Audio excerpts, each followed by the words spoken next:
Papalo sa may 700,000 pisong halaga ng kusyo high-grade marijuana ang nakumpiska ng Bureau of Customs sa Clark, Pampanga. Narito ang report.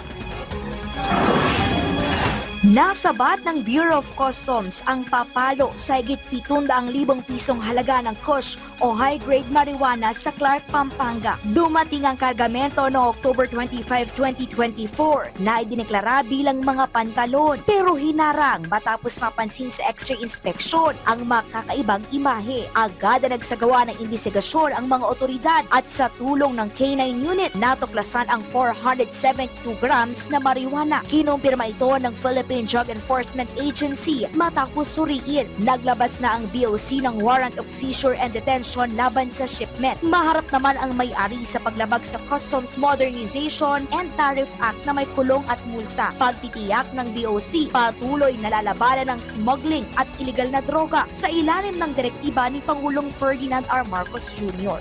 Kalezel Pardilla para sa Pambansang TV sa Bagong Pilipinas.